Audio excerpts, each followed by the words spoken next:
Goodland is a wonderful farming community. They call it the buckle of the wheat belt. There's a statue over by the courthouse that says they came to stay. And it's a statue of farmers who were plowing the ground back in the late 1800s when this area was settled. The kind of work ethic and the quality of the thinking that they had about what makes a great community began back then and stands to this day. Northwest Tech is integral to the Goodland community, but also to the region because we provide a technical education, and those are the jobs that are in high demand. 2 years ago, Northwest Tech was a dying technical college. The programs are great and they produce great technicians, but it remained stagnant for several years.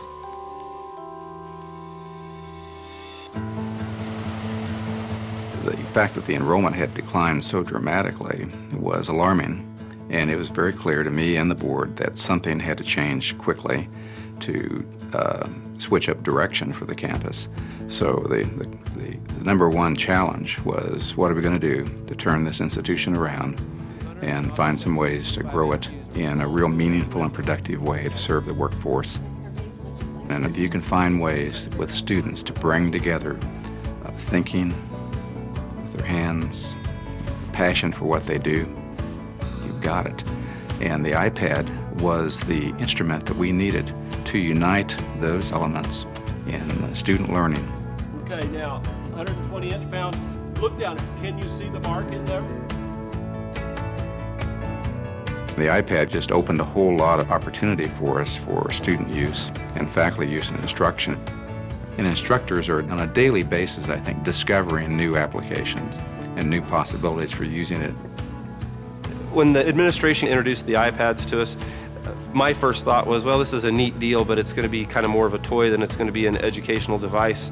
But it's been a great tool with the students. They follow along better in the class, they pay attention, and with each one of them having an iPad, the tools are more readily available to them in the shop to do what we need to do. What I thought I would do is we're going to take the video that we recorded and put it up on the TV. You know, you've got 25 students gathered around, and with the AirPlay we can put it up on the TV and everybody can see what's happening. The amount of apps that are there that help with the automotive industry, and then having a tool so they can look up information and review the videos and things that we've done here. You know, it's going to give our students with the iPad a huge benefit over students that don't have one. The kinds of skill sets that students graduate here with are in demand all across the country, all across the world. And there's a definite need for more and more workers that are skilled, have a passion for what they do, and have a pretty broad preparation in education. Now take a look at your patient and compare where you see your ET2 at. Respiratory therapists manage everything from the smallest of babies to the oldest of adults, and what we're really dealing with is people who have problems breathing. When we first started, we had a computer here, a program there, very little technology to work with. But once we started utilizing the iPad, we were connected to our students in a way we had never been connected before. When they go out to clinicals now, I can talk to them about whatever issue they might not understand, and I can point to things. Say I want to do a mathematical equation and talk them through a particular piece of something. I actually can just write on here. Then I am able to send that link to the students and they can watch it, whether it's in the classroom, in the laboratory, or at the clinical site. Prior to introducing the iPad, our pass rates for our board examinations was about 60–62%. This year we're sitting at about 87%, the highest pass rates we've ever had. And that's because of the iPad.